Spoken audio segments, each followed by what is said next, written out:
पूर्णिमा के दिन जिसको चर्म का रोग हो जाता है, चमड़ी अगर कहीं सफ़ेद पड़ जाए या कोई स्थान पर सफ़ेद सफ़ेद से चिट्टे पड़ जाएं, उसके लिए कहा है पूर्णिमा के दिन जब गाय अपने बछड़े को दूध पिला रही हो, बछड़े के मुख में जो फेन आ जाता है वो फेन चम्मच में ले लीजिए और उस फेन को पूर्णिमा की रात्रि को 12 बजे शरीर पर लगा लें, जहाँ जहाँ सफ़ेद दाग हो या चट्टे हों। आधा घंटा तक लगे रहने के बाद में फिर स्नान करें। धीरे धीरे चमड़ी अपने असली कलर में आना प्रारंभ हो जाएगी, अपने असली स्वरूप में वो चमड़ी आना प्रारंभ। पूर्णिमा के दिन एक दाना चावल का शंकर भगवान के शिवलिंग पर समर्पित करिए। एक बेलपत्र जिसका डंडी का मुख अपनी ओर हो, जहाँ से चावल चढ़ाया है, उस चावल के ऊपर अपनी कामना कर कर रख दीजिए और चंद्रमौली भगवान का स्मरण करिए। कौन से भगवान? शंकर भगवान का सर्वश्रेष्ठ सुंदर नाम है चंद्रमौली। चंद्रमौली भगवान का स्मरण करिए, अपनी कामना कर कर बेलपत्र समर्पित कर कर शिव जी पर एक लोटा पानी, एक जल पात्र समर्पित करो, कलश से जल चढ़ा दीजिए, नैनों में वो जल लगाकर अपनी कामना कर कर वापिस घर को आइए। अगली शनिमा आएगी, जो कामना करी है मेरा चंद्रमौली भोलेनाथ उसे पूर्ण कर ही देगा। काया का रोग हो गया, मान लो शरीर कहीं से सफेद पड़ रहा है, कहीं से काला पड़ रहा है, शरीर में से खाल की फुकड़ी निकलना प्रारंभ हो गई हो, शरीर में काले काले चट्टे पड़ना चालू हो गए हों, या कोई विशेष रोग हो गया, शरीर में रोग है, बीमारी है, काया बेकार हो रही है, तल का एक पत्ता, उस पत्ते पर थोड़ा सा चावल पूर्णिमा की रात्रि को अपने हाथ में लेकर अपने नयनों से लगाकर शरीर पर से स्वयं उतार कर उसको दरवाजे के पास रख दीजिए। पूर्णिमा की रात्रि को पूर्ण होने पर उस चावल को दूसरे दिन सूंघ कर बहते हुए पानी में डाल दीजिए। महाराज कितने भी रोग से ग्रसित हो गए, ये सब काल का हरण करने वाले हो, काल को हरने वाले हो रोग को मिटाइए। पूर्णिमा के दिन किसी भी मंदिर में मंदिर ना हो तो अपने घर के मंदिर में शाम के समय पर उस तुलसी की लकड़ी का दिया भरकर उसमें घी डालकर जो दीप प्रकट कर देता है, जला देता है, दीप को प्रज्वलित कर देता है, उसके घर में कभी संपदा की कमी नहीं होती। महाराज विष्णु पुराण में स्पष्ट लिखा है। किसी भी मंदिर में वो विशाल काय और उस चंद्र की पूर्णता में हमारी अभिलाषाएं भी पूर्ण हो। आप आस्था चैनल के माध्यम से जितने लोग कथा सुन रहे हैं, फेसबुक यूट्यूब पर जितने कथा सुन रहे हैं और कुबेरेश्वर धाम में जितने कथा सुन रहे हैं, आप में से कितने लोग हैं जो पूर्णिमा का व्रत करते हैं? जो माताएं करती हो जरा हाथ उठाइए। पूर्णिमा का व्रत जो करती है, करते हो ना आप लोग? रखिए हाथ। अब पूर्णिमा के व्रत में आपने कई बार किताब पढ़ी होगी पूर्णिमा की, या आपने व्रत किया होगा, या पूर्णिमा का व्रत आप धारण करे होगे, तो उसमें पूजन कौन से भगवान की होती है? पूर्णिमा के व्रत में किस भगवान की पूजन होती है? तो कहा पूर्णिमा के व्रत में केले के खंभ लगाकर पूर्णिमा का जो अध्यापन होता है, पूर्णिमा की जो पूजन होती है, उस पूजन में शंकर और पार्वती की पूजन की जाती है, शिव और नारायण की पूजन करी जाती है, शंकर और पार्वती का स्मरण किया जाता है। किसकी पूजन होती है? शिव पार्वती। क्यों शंकर और पार्वती का पूजन क्यों करा जाता है पूर्णिमा के व्रत में? क्योंकि शिव और माता पार्वती ही केवल एक ऐसे हैं जिन्होंने अपूर्ण लक्ष्मी को भी पूर्ण बना दिया था। किसको पूर्ण बनाया है? लक्ष्मी। पूर्णिमा के दिन अगर आप शंकर भगवान को एक लोटा पानी अगर शिव को समर्पित कर रहे हो, श्वेत पुष्प को रखकर शंकर जी के ऊपर सफेद फूल को चढ़ाकर अगर एक लोटा जल भी, एक पात्र जल भी शंकर को समर्पित कर रहे हो, तो ये लक्ष्मी के लिए ही तो कर रहे हो। और कौन सी लक्ष्मी? पूर्ण लक्ष्मी। पूर्ण लक्ष्मी।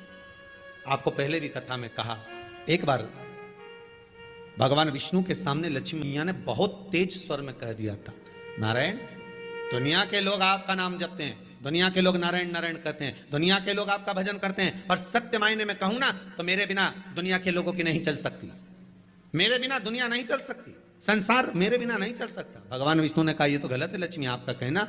एक दिन लक्ष्मी को अहंकार आ गया, अहंकार के संबोधन जब माता लक्ष्मी करने लगी तो भगवान, उसी समय पर भगवान विष्णु को क्रोध आ गया और भगवान विष्णु ने कह दिया, लक्ष्मी तू इतनी बड़ी बड़ी बात कहती है कि तेरे बिना नहीं रह सकती संसार। मैं तुझे कहता हूं लक्ष्मी, तू अपूर्ण है, तू अपूर्ण है, तू पूर्ण कब हो गई?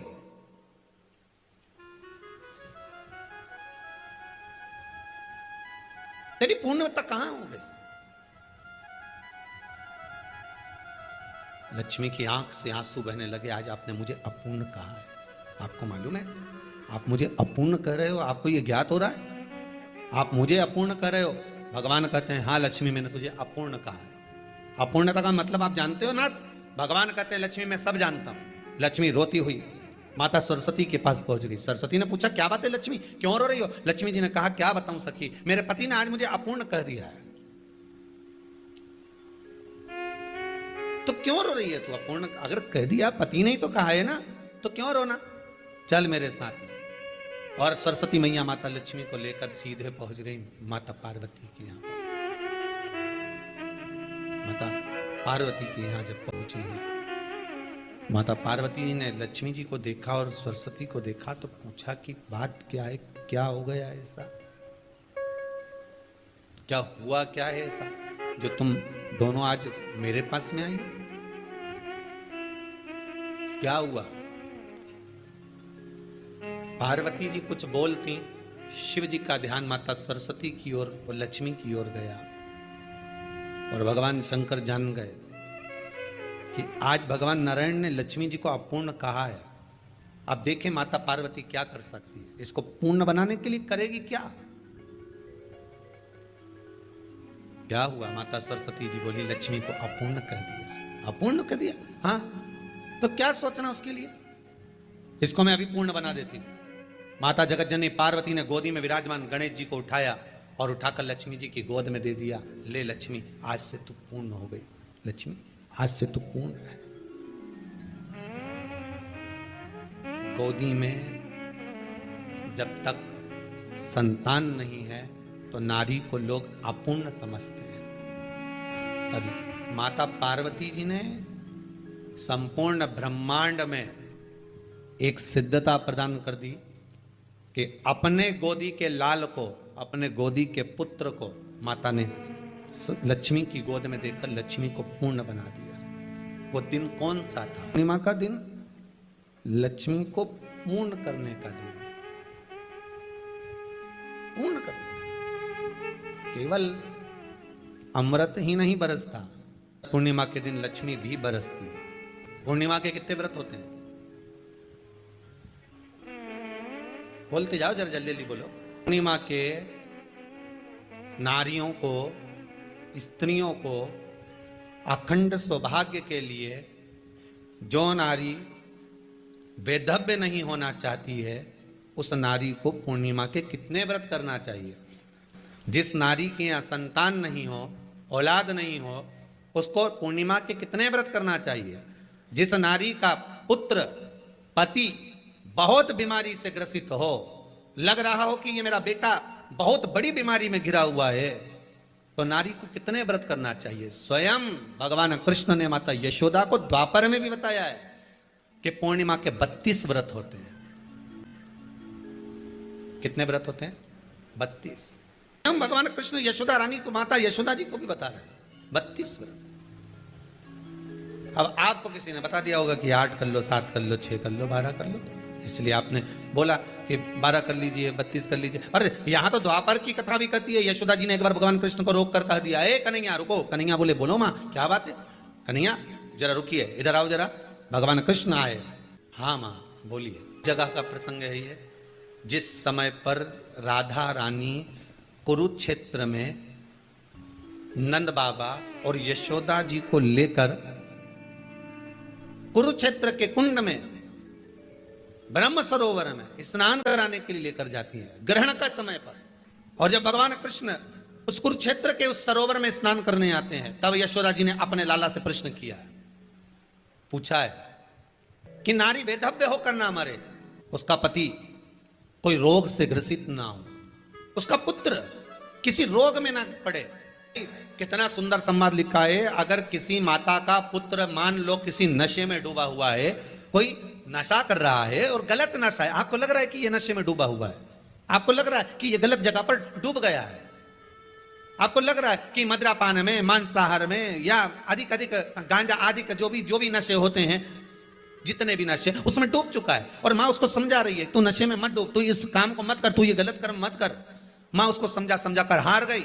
तो मेरा माताओं से निवेदन है, आप उसको समझाना बंद कर दो, एक काम करना प्रारंभ कर दीजिए। हमें जो शिव महापुराण के माध्यम से शास्त्र कह रहा है कि आप 32 पूर्णिमा के व्रत प्रारंभ कर दो। उसमें करना क्या है आपको, केवल जिस दिन व्रत रहे रात्रि के समय पर कोई भी मीठा कुछ भी सामग्री आप चंद्र की रोशनी में, चंद्र को अर्घ देने के बाद, पूजन करने के बाद उसको रखो, और वही सामग्री जो नशा कर रहा है उसको पूर्णिमा के दूसरे दिन उसको खिलाओ।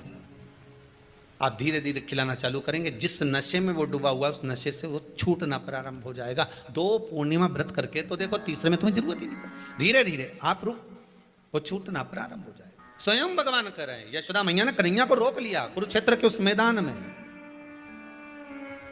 और भगवान कृष्ण का दर्शन माता यशोदा जी करी। बहुत दिनों के बाद माँ को आज माता यशोदा को लाला का दर्शन हुआ, बहुत समय के बाद, जानने के बाद, बहुत समय। कृष्ण से माता यशोदा जी ने पूछा, कन्हैया लो, किसी नारी का पुत्र या पति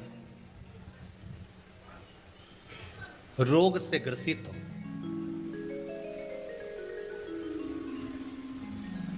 उसके पति की या पुत्र की आयु थोड़ी सी हो, तो हे कृष्ण, उस नारी को कौन सा व्रत धारण करना चाहिए या किसकी पूजन करना चाहिए? ये कुरुक्षेत्र की भूमि का संवाद है।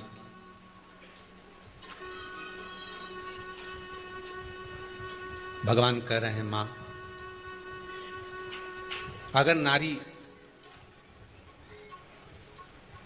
अपने पुत्र और अपने पति के लिए, उसकी उम्र की वृद्धि के लिए, रोग मुक्ति के लिए, विश्व के ताप को कम करने वाले चंद्रदेव की आराधना, पूर्णिमा के व्रत को धारण करती है, तो नारी उस व्रत के प्रभाव से अपने पुत्र और पति की बीमारी को, रोग को हर लेती है।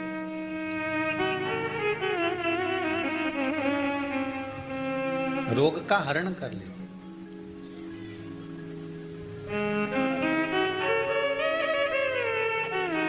महाराज,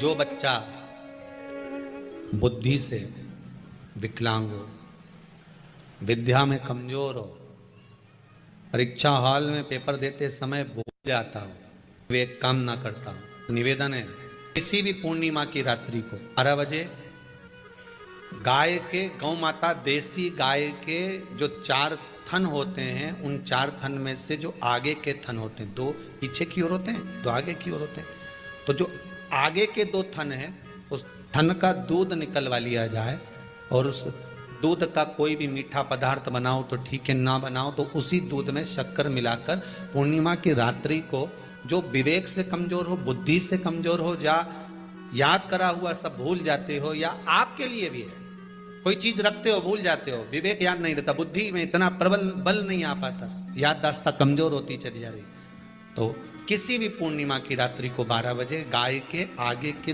2 थन का दूध, उसमें कोई पदार्थ, शक्कर, गुड़ कुछ भी मिलाकर भगवान के चंद्रदेव की साक्षी में उसको पिला दिया जाए। महाराज, बार बार पिलाने की जरूरत ही नहीं पड़ेगी, एक ही बार में काम कर जाएगा और विवेक पूर्ण तरह से कार्य करने जाएगा। इसी गाय के आगे के 2 थन का दूध बड़ा प्रबल होता है। पूर्णिमा की रात्रि को 12 बजे उसका प्रयोग किया जाए। दूध को निकाल लो शाम के समय, रात्रि के समय ग्वाले से कहकर, जिसके यहाँ पर देसी गाय हो वहां निकलवा कर उसको रखा जाए, उसका पान करा जाए। रोग बीमारी में प्रबलता, तो माँ यशोदा जी जग कल्याण के लिए पूछ रही है। जब देवता 33 कोटि देवता उस चंद्र के इंतजार में रहते हैं कि ये चंद्र प्रबल होगा, तब जाकर ये चंद्र यहां पहुंचेगा, तब जाकर हम मंथन करेंगे, तब जाकर वो अमृत मिलेगा, और उस अमृत को देवता धारण करेंगे तो वो आनंद पा जाएंगे। हम क्यों एक एक पूर्णिमा छोड़ें? एक एक पूर्णिमा के महत्व को जानिए। कोई पूर्णिमा साधारण नहीं है, कोई प्रदोष साधारण नहीं है, कोई शिवरात्रि साधारण नहीं है। 12 महीने शिवरात्रि पड़ती है, 12 महीने में प्रदोष पड़ते हैं, तो महत्व ही नहीं जान पाते।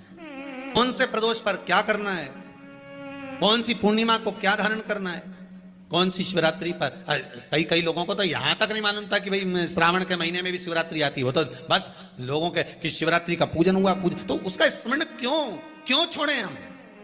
अगर ये वेद और शास्त्र ब्राह्मणों को दिए गए हैं, ये वेद और शास्त्र विद्वत जन को दिए गए हैं, तो इसका स्मरण होना चाहिए कि हम निकाल कर जनमानस तक ये चीज पहुंचाएं कि हमें इस दिन ये पूजन करना है, उसका स्मरण होना चाहिए। भगवान कृष्ण से यशोदा जी ने पूछा तो भगवान कृष्ण ने कहा, मां, पूर्णिमा का व्रत अगर नारी 32 पूर्णिमा धारण कर लेती है तो वो नारी वेदव्य होकर नहीं जाती।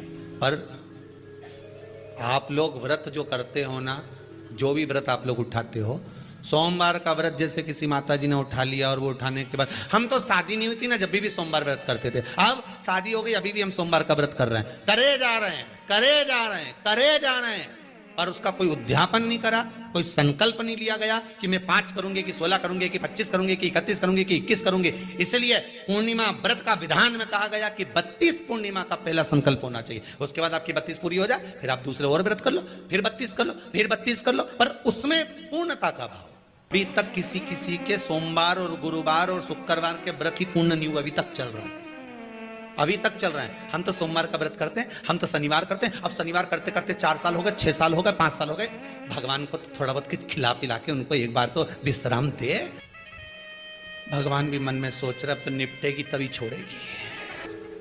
कोई भी व्रत आप करो, उस व्रत का एक संकल्प, एक नियम कि मैं इतने व्रत करूंगी, ये मेरा नियम। जैसे नवरात्रि के 9 दिन मैंने करे, व्रत धारण करे, 10वें दिन उसको छोड़ दिया। अब तुम तो सोच कर बैठी कि ये मैं 9 दिन धारण कर लूंगी न, एक दिन बाद एकादशी पड़ रही है तो 10वें के दिन कौन छोड़े, दशहरे का भी व्रत ये भी कर लूं, 11 भी पूरी कर लूं, उसके बाद प्रदोष भी कर लूं, और प्रदोष के बाद में मैं फिर जो द्वादशी पड़ी 12 पड़ी वो कर कुरा के इसके बाद ही छोड़ूंगी। थोड़ा सा जिस व्रत को उठाया गया, जिस व्रत का नियम लिया गया है, उस व्रत का प्रदान कर फिर उसको थोड़ा सा भाग प्रदान कर हमने ये व्रत पूर्ण कर लिए। भगवान हमारा ये व्रत आपकी कृपा से, हे विश्वनाथ, हे शंभु, हे त्रिकालदर्शी, हे कैलाशी, मेरी 26 एकादशी आज पूर्ण आपकी कृपा से हुई है, इसलिए मैं उद्यापन कर रही हूं, आपकी कृपा से कर रही हूं। उसके बाद फिर उठाऊंगी, फिर कर लूंगी, पर आज मैंने पूर्णता का भाव दिया। उद्यापन नहीं करो तो किसी विद्वान ब्राह्मण को घर में बुलाकर अभिषेक पूजन करा लो, उसको भोजन करा दो, दक्षिणा आदि प्रदान कर उसको विदा कर दो, उसमें भी सुख का भाग। इतनी पूर्णिमा जम के बोल दो, 32 पूर्णिमा। कौन कर रहे हैं? भगवान कृष्ण। किसको कर रहे हैं? माता यशोदा को। किसने ये व्रत धारण किया? तुम्हें कुछ मालूम है किसका होता है ये व्रत? भगवान कृष्ण ने कहा ये शंकर और पार्वती का व्रत है। किसका व्रत है? शिव और पार्वती का।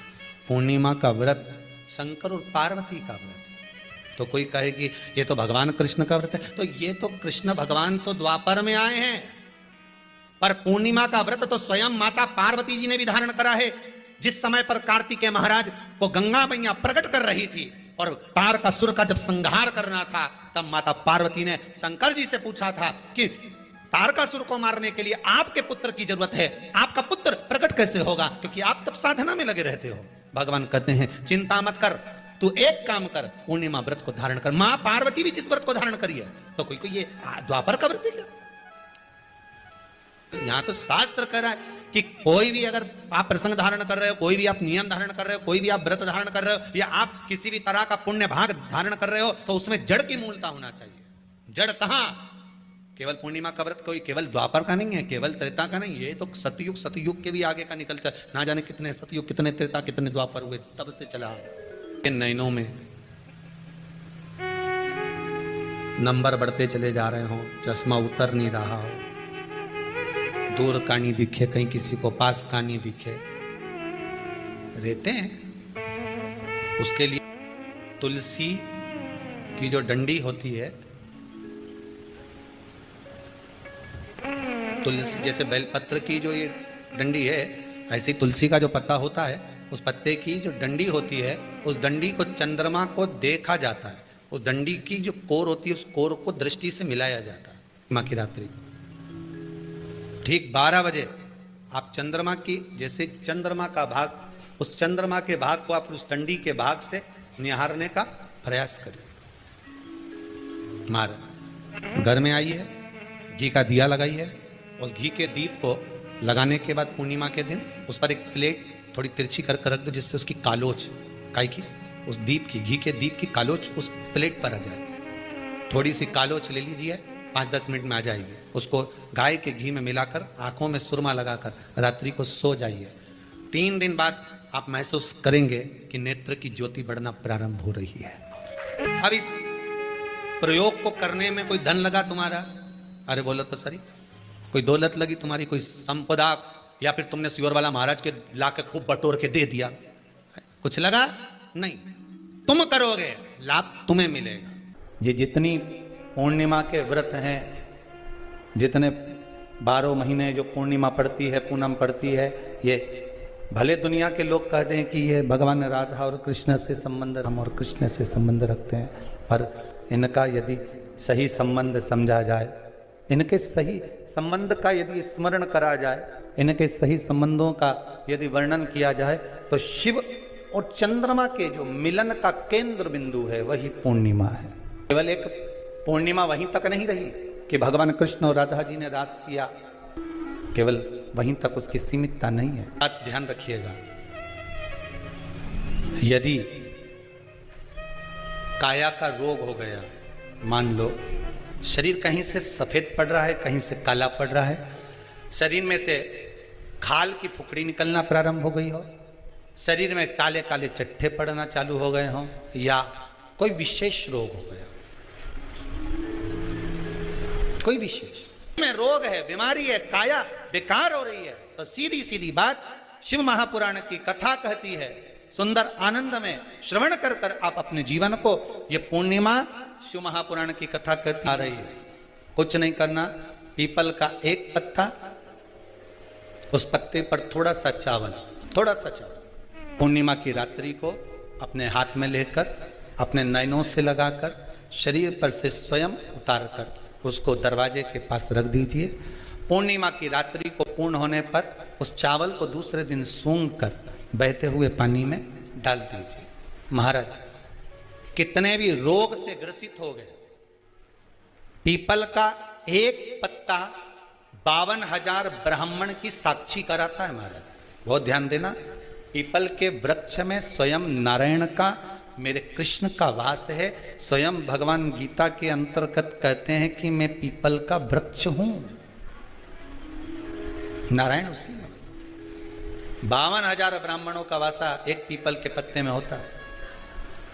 और आपको पहले भी कथा में कहा, गाय, ब्राह्मण, बहन, बेटी, ये सब काल का हरण करने वाले हो, काल को हरने वाले हो। रोग को मिटाइए, शिव का स्मरण करो। पूर्णिमा के दिन चावल का एक आखा दाना, आखा दाना जानते हो, पूरा खंडित चावल नहीं, कितना चावल, एक दाना चावल का शंकर भगवान के शिवलिंग पर समर्पित करिए।